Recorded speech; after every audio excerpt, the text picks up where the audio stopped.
So hi, hey, welcome to this Reader's Life. My name is Stephanie. I am so glad that you found me or that you've returned if you've been here before. Either way, welcome or welcome back. And it is I think it's the 1st of August, and this will probably come out tomorrow. So what I'm doing is my to be reads because that's where we are this time of the month.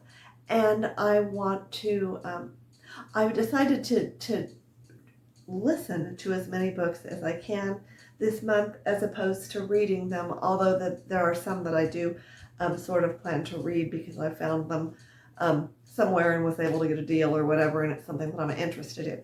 But I've also chosen 5 Audible books that I can either check out from my library or I already own or I will buy that are books that I really, really want to listen to. So that's where we are. I'm going to do Audible books, and also my motivation for this is kind of one of the things that I do when I'm not reading or doing a YouTube video is I crochet, and I like to crochet gifts for Christmas, and I don't make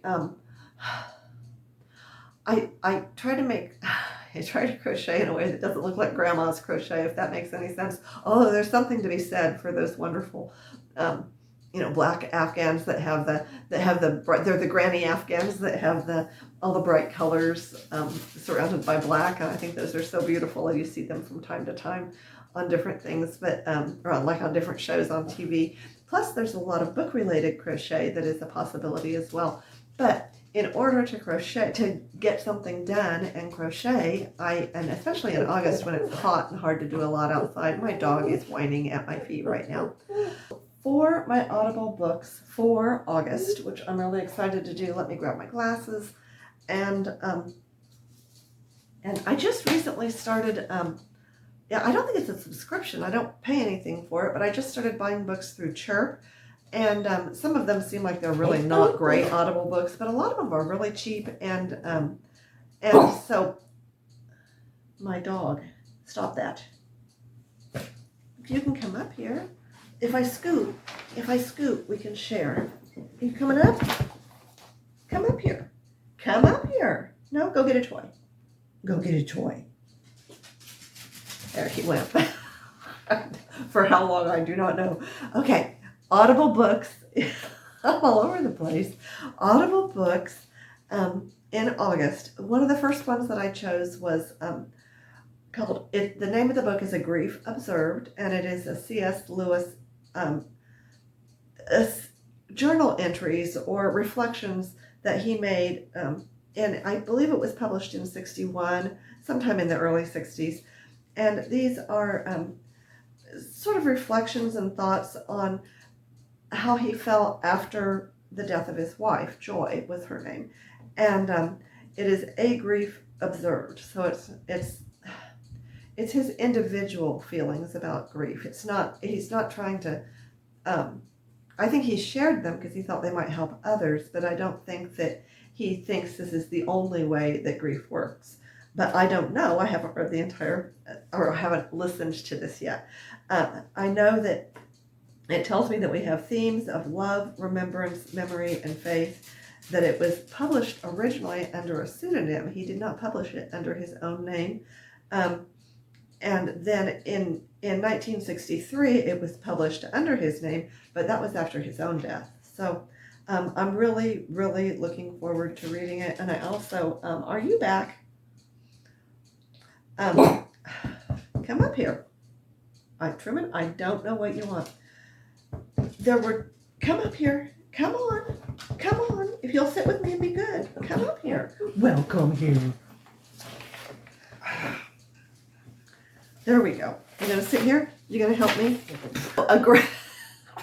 A Grief Observed, C.S. Lewis, 1961, and this is journal entries after the death of his wife, Joy, and it is about his own grief.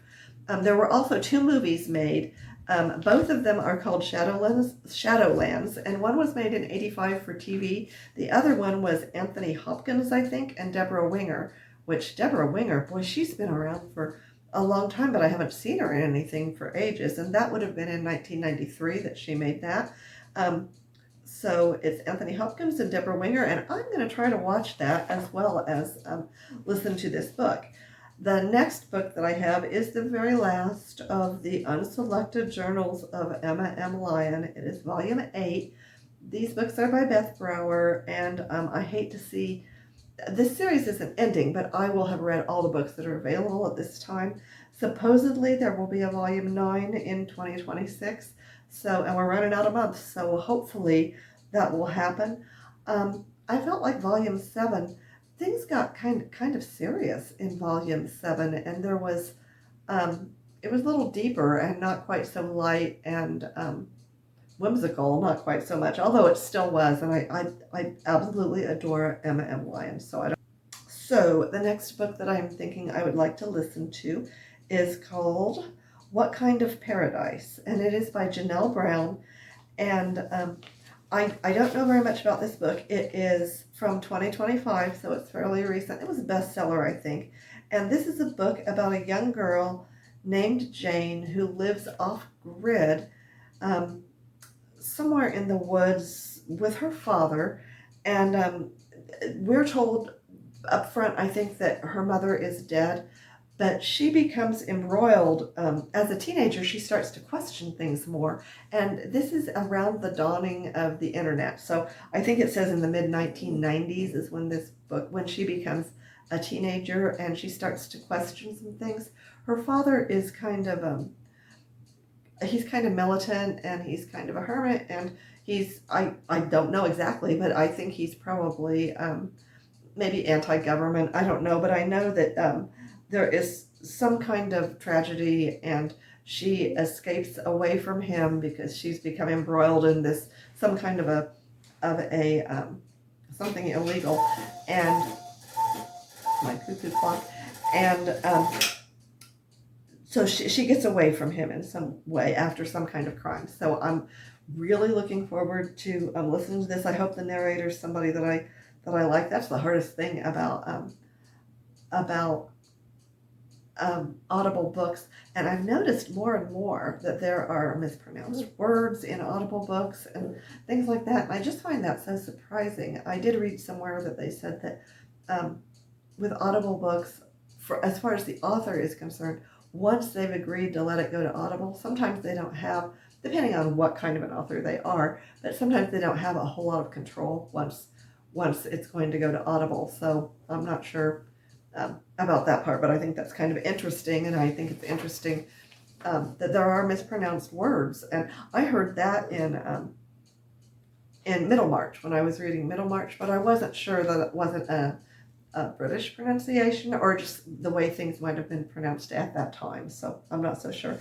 So the next book that I want to listen to, and I belong to Audible, and it was my 1 credit for the month that I got this book with, and that is Whistler by Ann Patchett, and it was released in 2026. My dog's making little noises for us. And this, from what it says, it is a story about 2 adults, a husband and a wife, who look back over the choices they've made and choices that were made for them, about bravery, memory, and moments that inform our lives, and about time. And that's really all I know about it. I believe that the couple is a middle-aged couple, perhaps in their 50s, and that there may be a stepfather involved, but I do not know anything more than that, except for that if Ann Patchett wrote it, it's probably good, because she hasn't missed very often, at least for me. She's one of the most popular authors around. She's also fairly approachable in that I believe she owns a bookstore, possibly in Asheville. I honestly don't know where it is. But she owns a bookstore, and I think she makes quite a few public appearances. So she's probably one of the 21st century writers that everybody is going to pay attention to for a long time. She may have some classics, who knows. The 5th book that I want to read, and I really don't know much about this one, is The Morning Hours. Morning Hours, Mourning. And this book is by, and again, apologize if I butcher her name. It's Paula Trike DeBoard. And it was written in 2013 or released in 2013. And it's, again, from what I have read about what it's about, is it is a woman's return to her hometown because of a new tragedy after having been after having been involved in a very loose way in the disappearance of a young girl. I think it was her older brother that was the last person to have seen this girl, and I don't know if the girl is murdered. I don't know anything except for that there's betrayal. Loyalty is stretched and questioned, and there's forgiveness. And it says it's a portrayal of a family straining against pressure. So it sounded intriguing to me, and so that's 5 books altogether that I would really like to listen to. And while I'm listening, I hope to crochet, so hopefully I'll be able to show you something that I completed. This behind me is a shawl that I made several years ago, and I like to make prayer shawls and things like that, but that is just, it's just an opportunity for me to crochet, possibly donate some things if my church has a sale this year. Sometimes they do craft sales and things like that. So I'm excited about that. Then there are also 5 Kindle books that I either they've been on my to-be-reads for a while, or I sought them out for one reason or another. And the one on my Kindle that I already have on my Kindle, I think I've got all of these. I do. Everything That Rises Must Converge, and that is by Flannery O'Connor, and that is the name of the book, and also one of the stories in this collection of stories that she wrote near the end of her life. So it's some of her final stories. It says they are about flawed Southerners, which all of her stories are about flawed people. It was published in 1965, and she died in 1964. So this was published after her death. I have read the first story in this, which is Everything That Rises Must Converge. And it certainly is about some flawed Southerners. You have to keep in mind that she was writing these stories in the early 60s. And she lived in Milledgeville, Georgia, which is an extremely small town. And oddly enough, I did not know this until I took some classes, some creative writing classes, I think it was, or maybe it was just a literature class, but she was from Milledgeville, Georgia, and I was born in Milledgeville, Georgia, and my dad was in the service at Fort Gordon, and Milledgeville, my mom went down there to be near my dad and lived in a tiny little trailer in Milledgeville, Georgia, so I'm sure we lived quite near where Flannery O'Connor would have been, but I don't know where. I think her home might be a museum now, but I don't know that for a fact. But she is probably my favorite short story writer.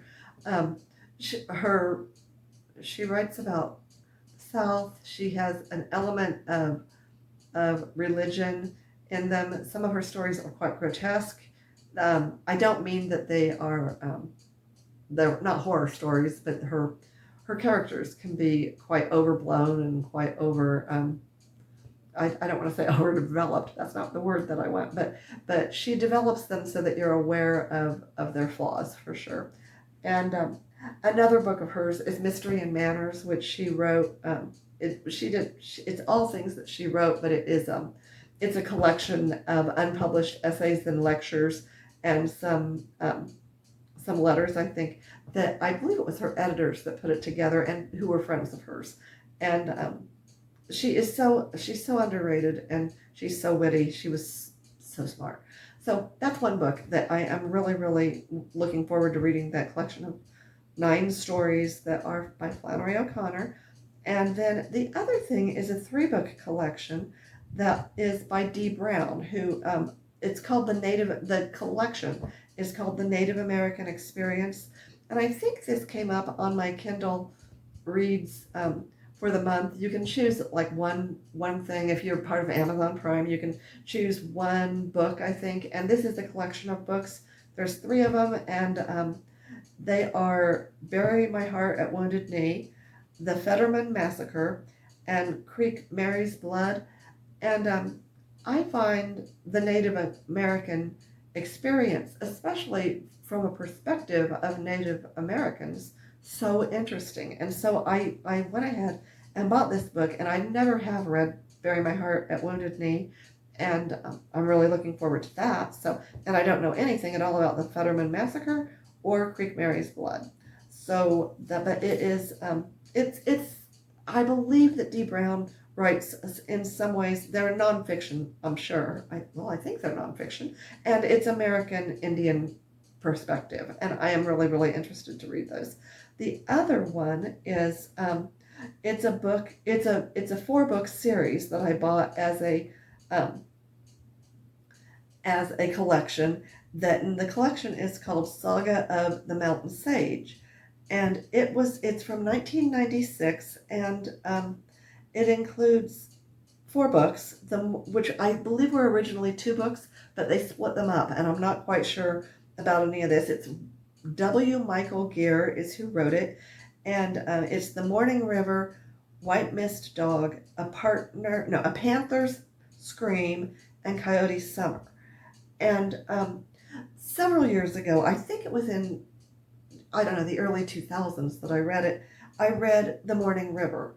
I think that, I don't know if that was the name of it at the time, but that was the book. And it was about a philosophy student from Harvard who is sent to St. Louis by his father to make some kind of a financial transaction. He is robbed, beaten, kidnapped, and put on a keelboat up the river to the western Yellowstone, the Upper Yellowstone River. That's what it is, the Upper Yellowstone River. So, and it is, he ends up becoming a fur trapper, and he also develops a relationship with, I think it's Shoshone, and I may be pronouncing that incorrectly. I don't know for sure, but I've always heard it as Shoshone or Shoshone. Um, and each book kind of starts with each chapter starts with an excerpt from a different philosopher. And my husband and I both read this book. We sort of read it at the same time. I think I tore out the last couple of chapters because we couldn't. I got ahead of him. So, but the book over the years disappeared. I don't keep books anymore, and I have been looking for it for a long time. And I hate to admit this, but I put in. I went to Google and I put in as many things as I could remember about this book, and an AI search found it for me. So I am not a big fan of AI, but in this case, I'm grateful that I got to find it. So I'm looking forward to reading all 4 of those books. So anyway, so that's 1, 2, 3, 7, 8 with Flannery O'Connor. So that's 8 hard books and physical books, and then the 5 Audible books that I'd like to read. And so that sounds like a busy August to me. We'll see. And that's all I've got to say about it. I'll do an update in a few weeks. I have some other things. I'm wanting to do more videos, and in my family right now, we're kind of going through, my husband's kind of having some medical issues, and it's requiring a lot of doctor's appointments. We live outside of Kansas City, so for us to, most of the time, if we're going to visit a doctor, we are going into the city for that, and it's time consuming, so I'm losing a lot of time. And then gardening, I have got a bumper crop of tomatoes and not much of anything else, but it's been a really rainy then hot, and it sounds like that should be perfect, but boy, it's been really damp here. So we'll see. Hopefully I'll freeze some tomatoes, and then I will boil them down, and I make salsa and sauce, just tomato sauce. It's nice to have on hand. And I just love the fact that it's fresh. That and BLTs. There's nothing better than a BLT on a hot summer day. So anyway, until we talk again, please remember, be kind to yourself, be kind to others, be kind to the planet, and be blessed. Y'all have a good day. Thanks. Bye-bye.